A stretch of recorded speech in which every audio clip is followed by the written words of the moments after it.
Thank you for joining the Nurse Life channel. I'm your host, J. Rowe. I have two special guests, two friends to the channel. I want to introduce them both, Kineh and his wife, Erica. I'm going to talk to them about Kineh's journey as an actor and as an artist, as well as touching upon two movies that he has recently starred in Sweet Mahogany. But before I get started, don't forget to click like and subscribe to the channel for any past, current, and future content. So, thank you both. I said that before we started, but I also want to reiterate it in the podcast. Thank you both for attending. I'm happy to have you both. Same here. Thank you. We appreciate you. Appreciate y'all. So the first question I wanted to talk to you, Kineh, about how would you describe the character in Sweet Mahogany, Khalil?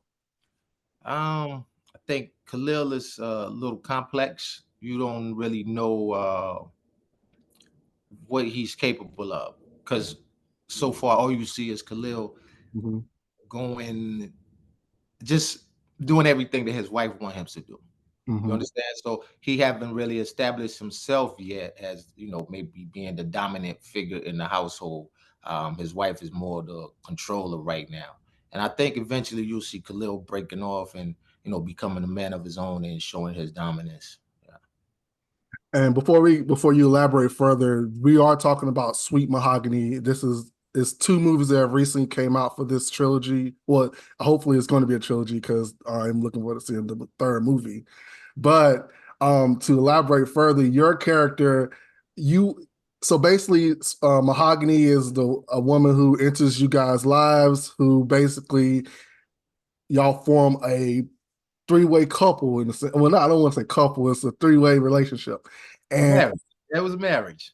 Yeah, it's a marriage. So that's yeah. So, but the wife, your wife, in the movie, she's the more focus of like the two movies because she is the more, I don't want to say dominating, but she has the more powerful presence in the part of the movies. However, this is why I wanted to talk to you because, and I told Erica offline, I've seen both of the movies. I actually like both of them. Your character, I was rolling with you in the very beginning. Like the first movie, I loved your character. But the second movie, I was like, I liked you up until the midpoint where the plot twist came when you really was manipulating things behind the scenes. And I was like, what? Like, I cannot believe, I'm rolling with this guy the entire movie. And then you're like the kingpin in the end. I'm like, yo. And then like, so you manipulated Mahogany. Like even when she thinks she's free, she's not really free because you have a guy that's spying on her. Yeah. And I'm sitting there like, yo, man, that's some kingpin level stuff right there. Yeah, that's the mind of Carlton Clay, man. He wrote and produced this whole thing. I'm just glad to be part of it.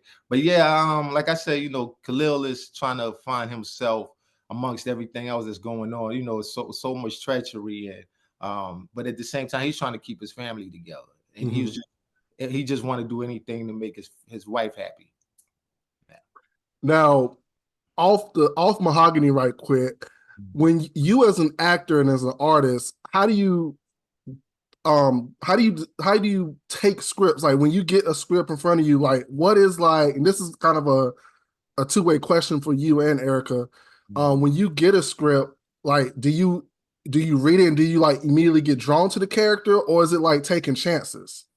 It's half and half. I read the script and usually maybe the producer spoke to me previously before he sent the script to me, and he'll tell me a little bit about the character. And once I read it, in my mind, I kind of formulate how I'm going to perform, the character, how I'm going to bring him to life. And I may ask some questions. I may write some questions down of some things that I want to really, dig into. But all of those things, everything you said, all the above, kind of, play a big part. And has Erica ever read a script before y'all made a decision, or is it more like she trusts you in the judgment that you have as an actor and as an artist and as a professional? Yeah, so I trust him to kind of choose a script, but lately, because a lot of the scripts sometimes that come through, they have a lot of like nudity and sex scenes. And sometimes I'm thinking some of these scenes is pushing it. So I'll look at some of the scripts and I'll start asking questions. If Mhm. I'm reading, and I'm like, wait a minute now, how much nudity? Like what's exactly happening? Like I really want to know like what's really happening on set. So, Mhm. he does choose his own scripts. I feel like being married, out of respect for me, he does show me the scripts, to kind of make sure not that I'm comfortable, but just in a respectful way, like, hey, what do you think about this? So And how is it for you, Erica, when you're on set watching him? so And this initially when isn't about sex scenes just in general. This is no, about it just just yeah, yeah, yeah. yeah. Okay, so initially, I was like, okay, it's cool, but I actually like to see him in his element working, not just him. And I will commend the people that he's been working to, especially Carlton. He's extremely professional. The actors and actresses that he's working with, everyone is extremely professional in what they're doing. So, I respect their grind. Everybody, they're focused, they're trying to make sure they deliver their lines properly. And, it's nice to see him doing what he loves to do.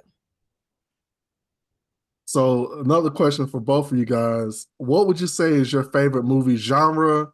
And then for you, Kenny, what is your favorite movie genre to act in? Um, I mean, being that I'm theater trained, I went to school for theater. Mhm. I kind of, go with the drama a little bit more.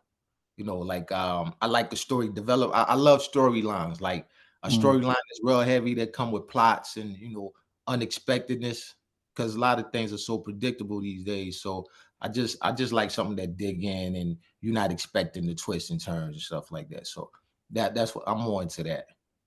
What Uh, about to watch? To watch, yeah, we watch a lot of drama, like thrillers and stuff like that.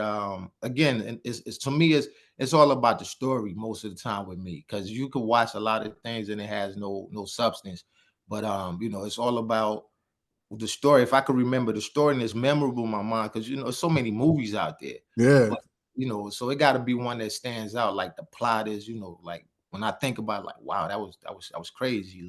How did he come up with this or she come up with this? Those type of things is what I really gravitate towards. Erica? So I like action movies. I'm all about some action, but recently I really found out that I have this love for like horses and sword fights. So I'm kind of a like Lord of the Rings, Last Mhm. Kingdom type of girl. Mhm. Oddly enough, I love regular movies, but remind you so much of things that's happening in everyday life. For me, TV is my entertainment, it's my getaway. So I just like the really crazy movies. So I'm very versatile in my genres, but if it's action or something crazy with sword fights, I'm good. You said something, and I really want to ask you about it now because both of you guys, because it's kind of triggered. Because a lot of Black movies that we grew up on, I'm wondering if it's like, has the quality gone down in that regards? Do you see a quality drop, or do you feel like it's a resurgence for both of Um, you guys? I say what I've observed is that everyone has a camera these days. Mhm. Um, and just because you have a camera doesn't mean that your work is that great.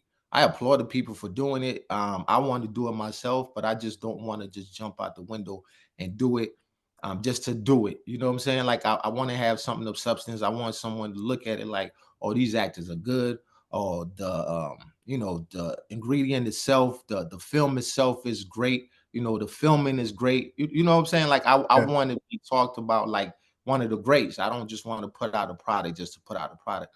And I think that's happening a lot nowadays. Like I said, everyone has a camera. There's somewhere you can put your work, and even though that's all great and well, just like the music and all that, so many platforms you could put the stuff on, but that doesn't always mean that is good. You know what I'm saying? So I'm more for the quality than the quantity. So for me, you specifically, touched on like Black movies today.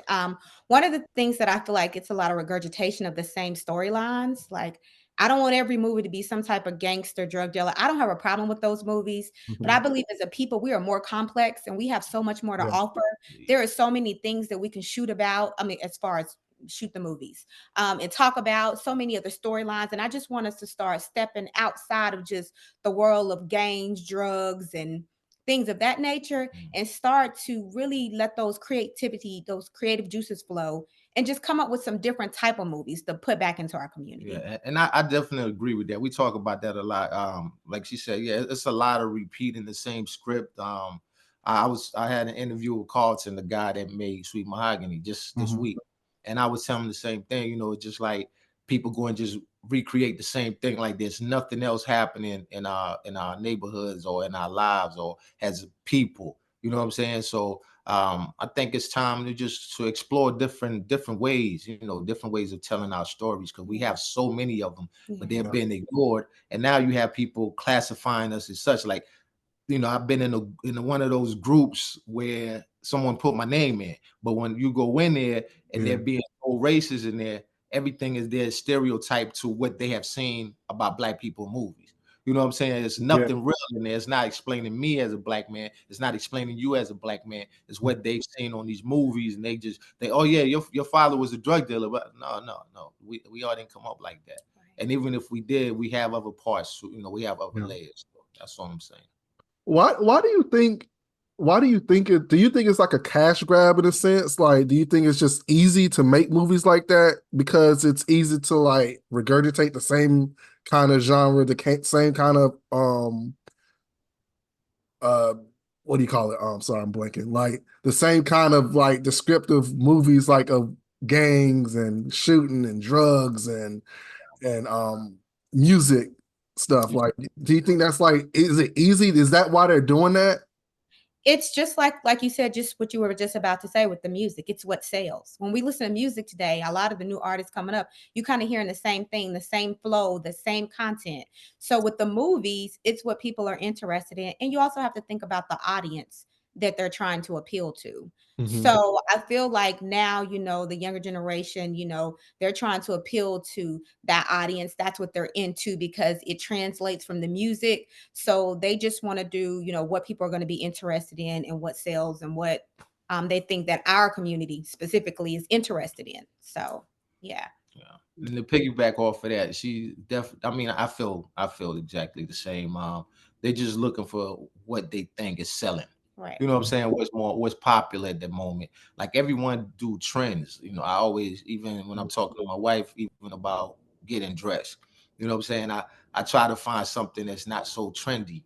You know, because trends come and go. You know what I'm saying? If you find something that's a masterpiece and you keep that piece, you can put it with anything 10 years later.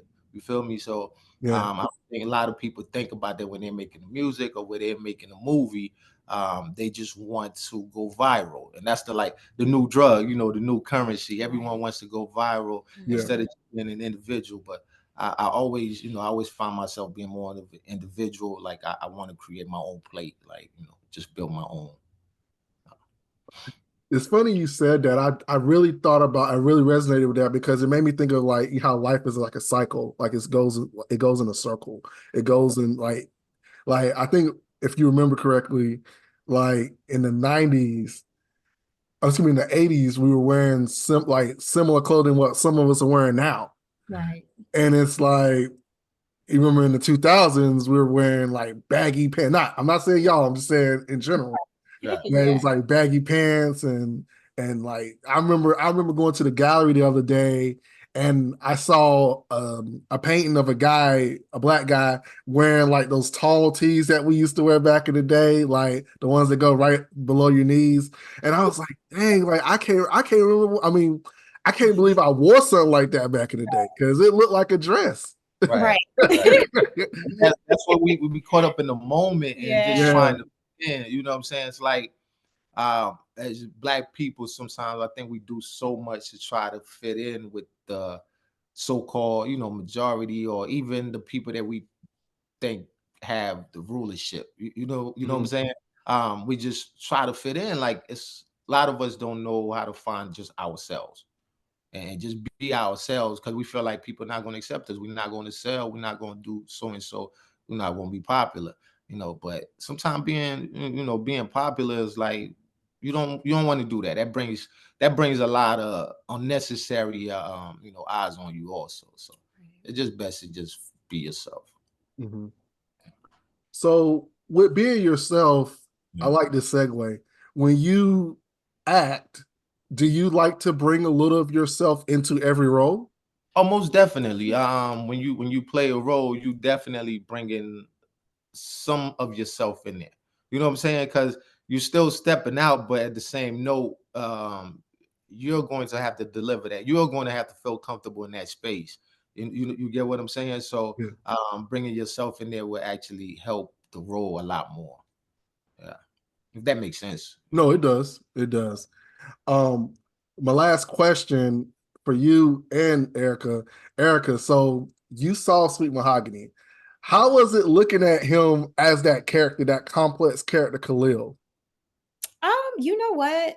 So, like you said in the beginning, like that first movie, the wife, she was very dominant, and just kind of Khalil just kind of was going with the flow, like watching him just kind of going with the flow. And my husband, he is not a go with the flow type of person. He is, but he's gonna say his point or his point of view. So that was just Yeah. interesting, watching that. And then the second one, and he was more like going with the flow, but then doing his own thing, trying to Mhm. make sure what happened, how the relationship ended up. He wanted to make sure he was kind of controlling it.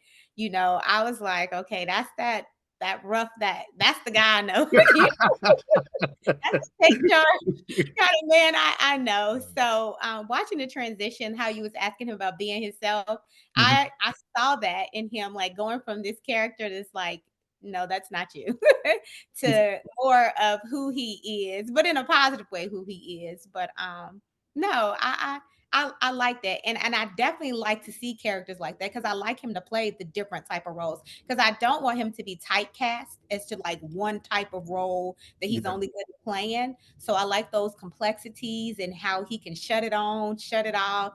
So I just think that's going to really help in his growth as an actor. So, it's kind of dope to watch. And for you, Kenny, how is it to have your wife's support in doing your dream and your profession right now? What's amazing is every set that I'm on, whether it's a music or I'm doing a movie, she's usually there with me 95% of the time. She's there with me. Even when I'm shooting a love scene, I did a love scene for a movie we did in Atlanta a couple of Mhm. years back, and she was actually in the room while we were in the bed and doing all the crazy stuff. She was right there, and I look at it like it's work. Like I do the job and I'm on my way. As long as nothing escalate after that. You know what I'm saying? And like I said, she's always with me because that's my eyes and my ears and everything else. If I gotta go in somewhere and I need to take a ratchet with me, I'm gonna give it to her. But that type of stuff. So yeah, so she hold me down, she hold me up all the time. And anybody that know me, I don't really move without her. So she's always supportive, 110%. So I appreciate her for that. Oh, thank you. Yeah, always, always. And my very last question, I just thought of the last question. Um, Kenny, what advice would you give to up and coming and young artists coming Um, up? I just tell them bring something different. You know what I'm saying? It may feel good, or you may feel like you blend in because you're doing the same thing everyone else is doing. But bring something different. You just never know who may gravitate towards that. You know what I'm saying? It's hard. It's hard when you're trying to be different. A lot of people not going to feel you, but I think eventually, you'll stand the test of time. You can make history more like that than you just blending in. I don't think God made anybody to just come and blend in. Right. You know what I'm saying? If you're a real star, you want to stand out. You want to be the one that they look at like, oh, he's complex. The reason why people gravitate through is Kanye, maybe not a great example because he's complex. He's never trying to fit in. He may go overboard with some things, but you still gotta love him because he's going to stand on what he believes in. Mhm. Yeah. Well, that's all the questions I had, and I truly appreciate both of you guys for doing this interview, like contributing to the channel. I do have one thing for you to do, Kenny, is to plug. Like, tell us tell us where people can find you. Like, I mean, the viewers want to know. All right, but first, I just want to thank you for having us here. Yes. You know what I'm saying? This was different. Like someone else reaching out. that I've never met really, you know what I'm saying? And they reaching out and they love the product that came out. And that's just showing again that you be different, or you put out something, you may not know someone's watching it. You know what I'm saying? Yeah. Eventually, you know, the test of time, it will happen. So I want to just thank you for the opportunity that you've given me and my wife. This is the first time that we're doing an interview together. Right. Oh, word. I'm the first? Yeah. I never get on camera. Yo. Yeah, I she don't never like to get be on camera. Matter of fact, she had an acting debut. She had an acting debut on that. I think that same movie I was just talking about when she was in the room when we did the love scene. Oh, She was actually on there. So Oh I gotta my remember the name of gosh, that movie. no. I'll send it to you so you can please, see. please, please. Not Yeah. the camera. But yeah, but this is the first time that this opportunity came about, and I pray for more, you know, time so I can share the camera with her, because she's very shy on film or just on camera. She don't like to take pictures and all that. I can't tell. I can't tell. She took control. Like she was like I have to talk her into it most of the time and Yeah. all that. So, you know, but thank you for that again, as I say. And you know, my name is Kgsaloneofficial, you know, beside Kineh N'Gaojia, Kgsaloneofficial. That's my artist name as far as music and all of that. You can catch me on Instagram, Kgsaloneofficial, Kgsaloone on every other platform, you know, KG Salon, representing Sierra Leone, because that's where my family is from. And that's where when I went there, you know, we traveled there in 2017, 18. And you know, I just had a revelation and I just wanted to help the people more and give them as much opportunity as possible. And that's how the music came about. I went to school, formally trained just for acting itself. And you know, that's where my heart was, but the music came. I guess the music always been my first love. So Kgsaloone, that's who I am. Thank you. That's dope. That's dope.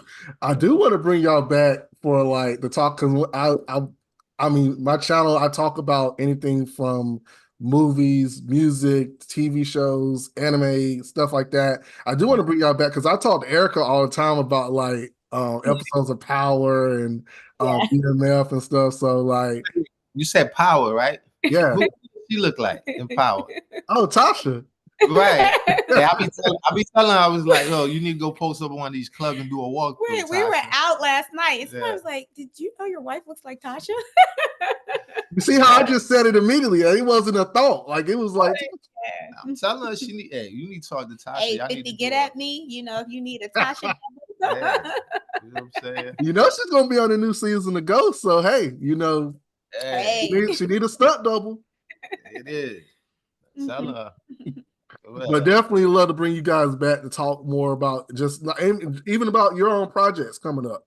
Okay. No problem. You know, I'm trying to get her to go for city council, so you might want to talk to her. Oh my gosh. Uh-oh. Thank you so much, Jerome. You know, We the city of Charlotte needs her. We I'm telling her. appreciate you.